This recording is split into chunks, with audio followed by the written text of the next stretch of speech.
Números capítulo 19.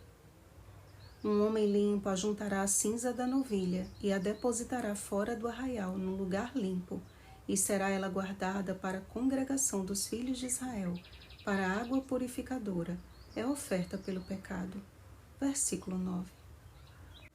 Diferente dos demais rituais, o da água purificadora era derivado do sacrifício de um animal específico, uma novilha vermelha.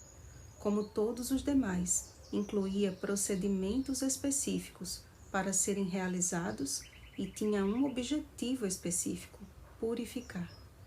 Em alguns casos, o homem tornava-se imundo e necessitava de uma cerimônia que pudesse purificá-lo. No primeiro capítulo das Escrituras está escrito: "E o Espírito de Deus pairava por sobre as águas." Gênesis capítulo 1, versículo 2. E em seu último capítulo, Jesus nos oferece a água viva. Aquele que tem sede, venha, e quem quiser, receba de graça a água da vida. Apocalipse capítulo 22, versículo 17. Ou seja, a água é símbolo da criação e também da redenção. Em sua jornada pelo deserto, por 2 vezes, Israel recebeu por fonte de água uma rocha. No livro do profeta Isaías, encontramos a seguinte palavra do Senhor: "Há outro Deus além de mim? Não há outra rocha que eu conheça." Isaías capítulo 44, versículo 8. O salmista escreveu e o apóstolo Pedro ratificou: "A pedra que os construtores rejeitaram, essa veio a ser a principal pedra angular." Salmo 118, versículo 22. 1 Pedro capítulo 2, versículo 7. Cristo é a fonte da água viva, o doador da pureza, a rocha da salvação. Na gênese da terra, o seu Espírito estava por sobre as águas. No início de seu ministério terrestre, ele foi batizado nas águas. Mateus capítulo 3, versículo 16. Certa feita, foi encontrar seus discípulos andando por sobre as águas. Mateus capítulo 14, versículo 25. Foi com a água que lavou os pés dos discípulos, ensinando-lhes a preciosa lição da humildade. João capítulo 13, versículo 5. Seu último pedido à humanidade foi por água. João capítulo 19, versículo 28.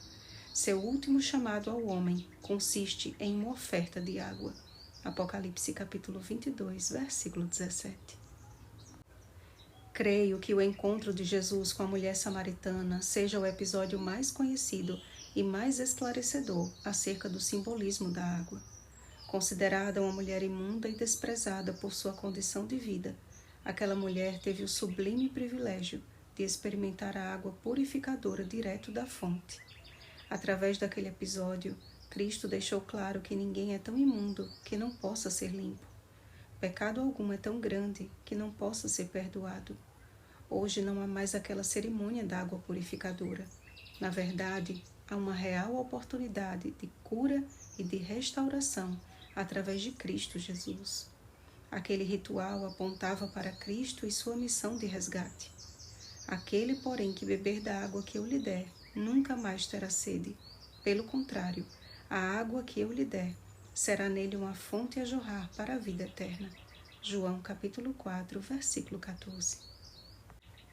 A Suprema Fonte deseja nos tornar suas fontes intermediárias no mundo. Aquela mulher junto ao poço não só bebeu da rica fonte, mas, compreendendo a mensagem, tornou-se uma fonte a jorrar para a vida eterna na vida de seus compatriotas, inclusive aqueles que antes a perseguiam e rejeitavam. Assim como Cristo aproximou-se dela sem levar em conta os seus muitos pecados, imediatamente ela decidiu fazer o bem sem olhar a quem.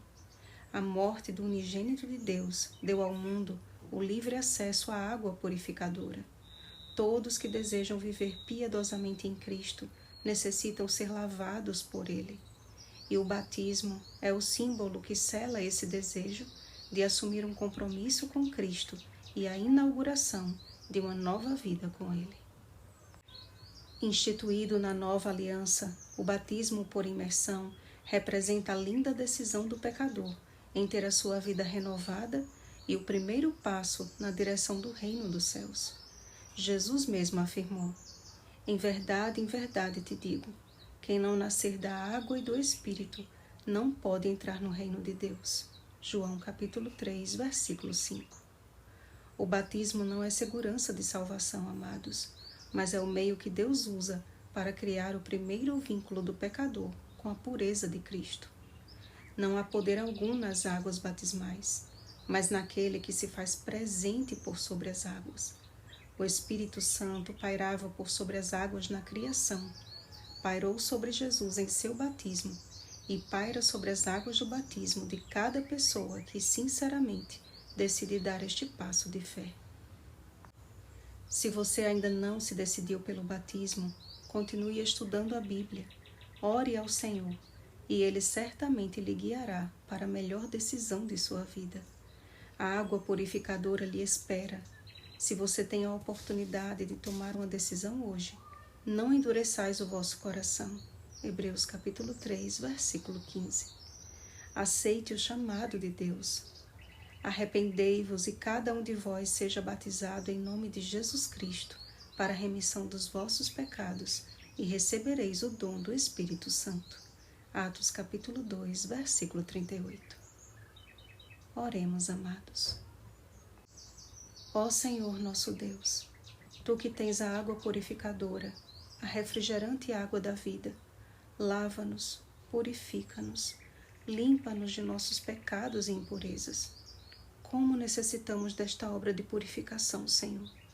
Muitos de nós já fomos batizados, mas precisamos beber da água da vida e ser lavados por ela todos os dias, através de um relacionamento real e salvífico com Jesus. Por isso, Pai, reaviva-nos e que o Teu Santo Espírito ajude os meus amados irmãos que ainda precisam tomar a decisão de descer as águas do batismo. Que eles ouçam Teu chamado e se entreguem ao sublime privilégio de seguir os passos de Jesus. Obrigada por Tua paciência em nos esperar e em nos amar, Paizinho querido. Por Jesus. Amém. Vigiemos e oremos. Um feliz sábado, purificados pela água da vida. Oremos pelo batismo do Espírito Santo. Oremos uns pelos outros. Rosana Garcia Barros.